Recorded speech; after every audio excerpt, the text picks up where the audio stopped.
सभी युवा साथियों को जय हिंद, जय भारत, जय छत्तीसगढ़। तो भाई एसएससी जीडी की नई भर्ती आ चुकी है और पुरानी भर्ती का लगभग मेडिकल प्रक्रिया ख़त्म हो चुका है, जिसका फाइनल रिजल्ट भी जनवरी भर में आ जाएगा, है ना। तो एसएससी जीडी में जितने भी युवा साथी जुड़ रहे हैं, पार्टिसिपेट करेंगे, अभी फॉर्म भरेंगे, आप लोग एक बार ज़रूर ध्यान से बात को सुनिएगा। और अगर आपको वीडियो अच्छी लगती है तो प्लीज़ चैनल को सब्सक्राइब करें, वीडियो को लाइक करें, अपने दोस्तों को भी जोड़ें, ठीक है। तो एसएससी जीडी भर्ती प्रक्रिया में जो क्राइटेरिया रहता है उसको ध्यान से सुनेंगे, है ना। उम्र सीमा जो है 18 से 23 साल नॉर्मल रहता है, सभी कोई ओपन वर्ग में आ जाते हैं जनरल में, ठीक है। 18 से 23 साल। बात रही आरक्षण सहित छूट की, तो ओबीसी का देखें 18 से 26 साल तक आपका अभी वाली भर्ती में जो शामिल होंगे 1 जनवरी 2026 को, जैसे अगर आप आयु में छूट नहीं लेना चाहते हैं, ठीक है, आप अनारक्षित हैं, तो 1 जनवरी 2026 को आपका 23 साल पूरा नहीं होना चाहिए। अगर ओबीसी से हैं तो 1 जनवरी 2026 को आपका 26 साल पूरा नहीं होना चाहिए। मैं एसटी से हूँ तो मेरा 1 जनवरी 2026 को 28 साल पूरा नहीं हुआ होना चाहिए। यह है उम्र सीमा। योग्यता की बात करें तो योग्यता में केवल 10वीं पास।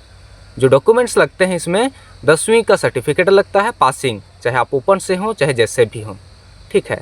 स्टेट बोर्ड का पासिंग सर्टिफिकेट जिसे बोलते हैं 10वीं पास। तो 10वीं का सर्टिफिकेट हो गया। जिनके ऊपर अप्लाई होता है, जैसे मैंने कहा आरक्षित, आरक्षण के लिए जाति मेरा लगेगा, जिससे मुझे 28 साल तक उम्र सीमा योग्यता रहेगी मेरी, ठीक है। उसी प्रकार कहेंगे ओबीसी का भी, ओबीसी का सर्टिफिकेट लगता है स्थायी जाति, ठीक है, जिससे उनको 26 साल तक उम्र सीमा लिया जाएगा। वैसे ही अपना हो गया ईडब्ल्यूएस जनरल का, उनका 18 से 23 साल तक लिया जाता है। एससी का भी कहें तो 18 से 28 साल तक है, ठीक है। तो एक बार सेंट्रल जाति जो होता है, एससी, ओबीसी और एसटी वाले जरूर सुनेंगे, ईडब्ल्यूएस का भी लगता है। तो सेंट्रल जाति एक फॉर्मेट होता है जिसे आप स्थायी जाति के अनुसार बनवा सकते हैं। सेंट्रल जाति के मामले में इस बार क्या कुछ परेशानी झेलना पड़ा, बहुत सारे लोग आउट हुए। ये सेंट्रल जाति क्या है और क्यों आउट हुए, इसके बारे में अगर नए कैंडिडेट्स हैं जो अभी पार्टिसिपेट करेंगे तो आप मेरे पुराने वीडियोस को जा कर के चेक कर सकते हैं, उसमें अच्छे से बताया गया है, परेशानियों के ऊपर भी बातचीत किया गया है, ठीक है।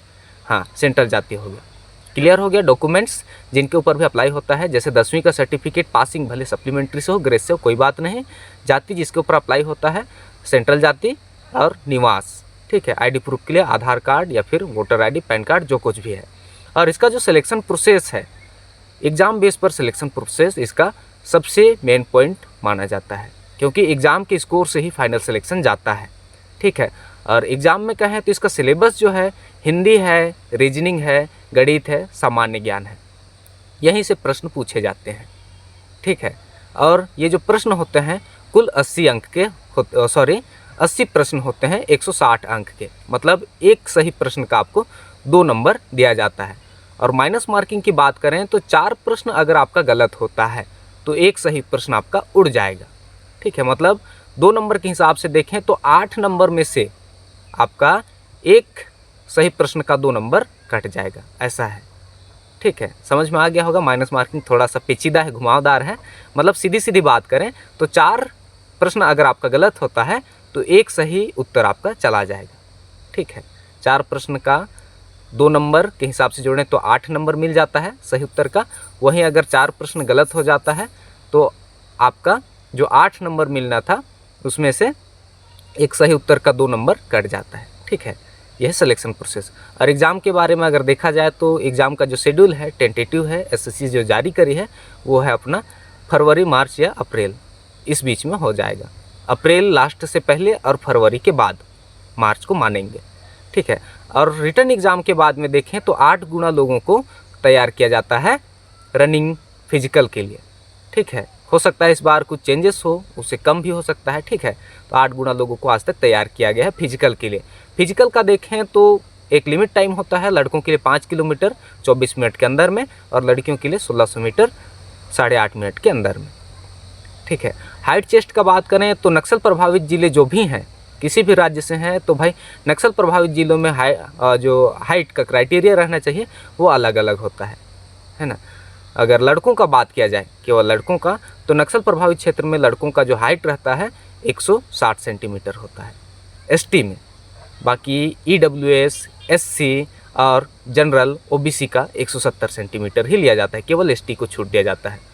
वैसे ही जनरल में देखें, जनरल एरियाज़ में, तो लड़कों का जो हाइट होना चाहिए 162.5 सेंटीमीटर होना चाहिए एसटी में, और ईडब्ल्यूएस, ओबीसी, एससी और जनरल में 170 सेंटीमीटर।